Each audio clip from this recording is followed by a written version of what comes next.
Setelah malaikat-malaikat itu meninggalkan mereka dan kembali ke sorga, gembala-gembala itu berkata seorang kepada yang lain, "Marilah kita pergi ke Betlehem untuk melihat apa yang terjadi di sana, seperti yang diberitahukan Tuhan kepada kita." Lalu mereka cepat-cepat berangkat dan menjumpai Maria dan Yusuf dan bayi itu yang sedang berbaring di dalam palungan.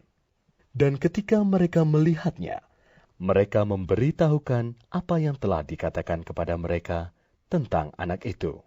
Dan semua orang yang mendengarnya heran tentang apa yang dikatakan gembala-gembala itu kepada mereka.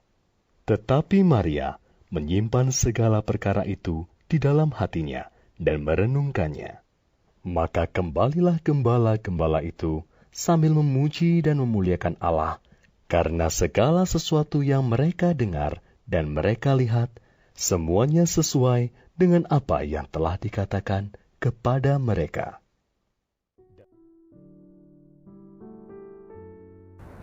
Shalom saudara, apa yang membuat kita damai? Kemarin bersama-sama kita telah merayakan Natal. Ada orang yang berkata, saya damai apabila saya punya banyak uang. Saya punya HP seri terbaru. Saya punya motor, saya punya mobil, saya punya pacar, saya bebas melakukan segala sesuatu, maka saya akan memiliki damai. Apakah damai itu seperti itu, saudara?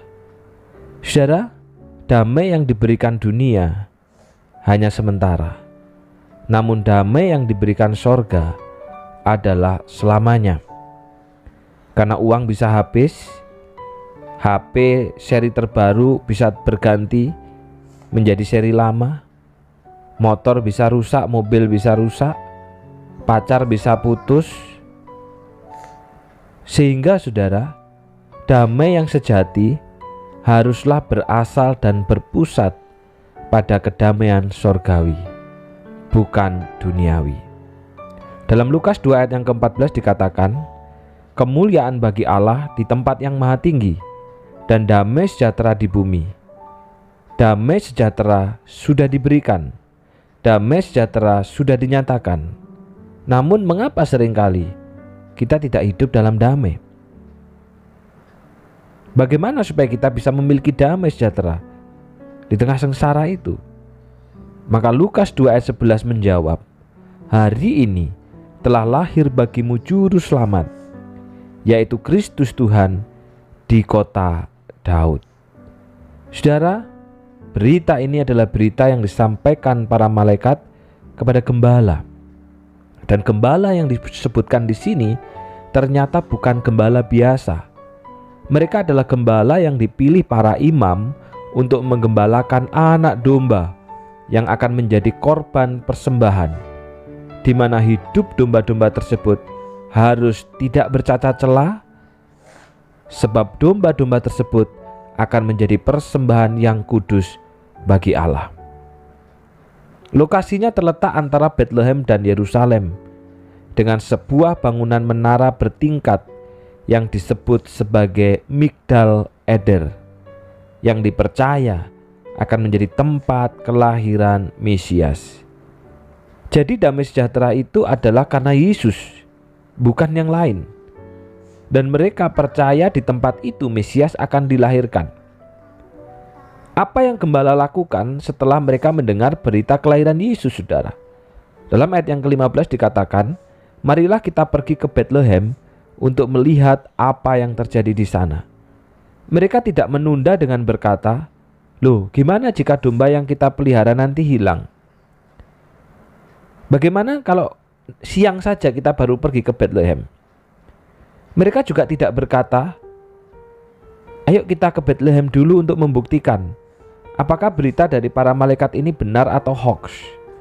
Tetapi saudara, dengan yakin para gembala ini berkata, mari kita ke Betlehem untuk melihat apa yang terjadi di sana, seperti yang diberitahukan Tuhan kepada kita.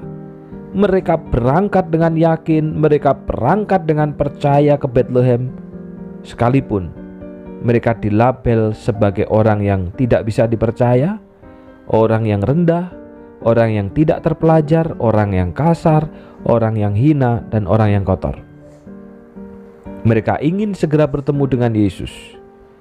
Dan setelah bertemu dengan bayi Yesus, para gembala ini dikatakan oleh firman Tuhan dalam Lukas 2 ayat 20, maka kembalilah gembala-gembala itu sambil memuji dan memuliakan Allah.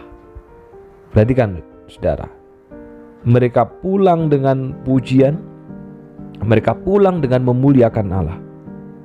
Maka pertanyaannya, kembali kemana? Pulang kemana para gembala-gembala ini?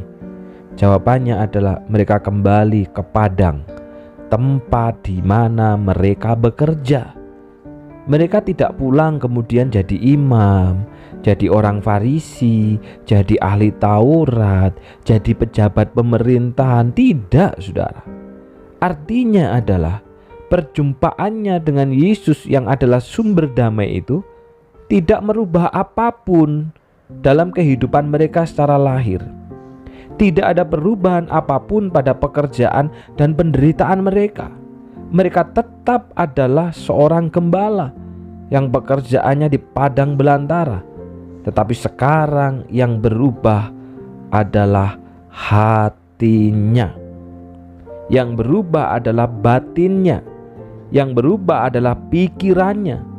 Setelah berjumpa dengan Yesus, mereka tidak lagi dipenuhi dengan keraguan, dipenuhi dengan kesedihan, tetapi sekarang mereka dipenuhi dengan sukacita, sehingga kembali dengan memuji dan memuliakan Allah. Hidupnya memang tidak pernah berubah. Mereka tetap menjadi gembala, namun hatinya yang berubah, sehingga menjalani dan menghadapi segala kesengsaraan itu bersama dengan Yesus dalam damai sejahtera. Ini yang namanya damai sejati, saudara. Jadi damai itu bukan berarti tidak ada perang. Damai itu bukan berarti tidak ada persoalan. Damai itu bukan berarti tidak ada masalah. Damai itu adalah ketika kita menghadapi persoalan itu, permasalahan itu bersama dengan Yesus. Karena hanya Yesus sumber kedamaian dan sumber pengharapan kita. Itu yang namanya damai. Mari kita berdoa. Bapa yang di surga, kami bersyukur apabila kemarin kami dapat merayakan bersama-sama Natal itu, dan hari ini kami kembali diperlengkapi dengan firman Tuhan. Kami diingatkan akan kedamaian yang sejati. Seringkali kedamaian kami berpusat kepada yang lahiriah, berpusat kepada apa yang ada di luar. Tetapi hari ini kami diingatkan bahwa damai yang Tuhan berikan itu di dalam hati. Damai yang Tuhan berikan itu berasal dari Yesus Kristus. Seperti yang dialami oleh para gembala. Mereka menemukan kedamaian, mereka menemukan sukacita. Walaupun pekerjaannya tidak berubah, hidupnya tidak berubah, pergumulannya tidak berubah, tetapi hati dan pikirannya yang berubah. Karena sekarang mereka menghadapi segala kesengsaraan itu bersama dengan Yesus Kristus di dalam sukacita dan kedamaian. Oleh karena itu Bapa, tolonglah setiap kami, tiap-tiap keluarga yang hari ini mungkin kami sudah bersama dengan anggota keluarga, kami liburan, kami berkumpul bersama-sama. Biarlah ini menjadi kesempatan yang baik kepada tiap-tiap keluarga.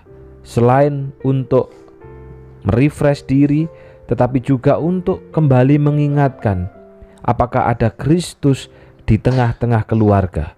Karena yang dapat mendamaikan suami istri, orang tua anak, anak orang tua hanyalah Yesus Kristus.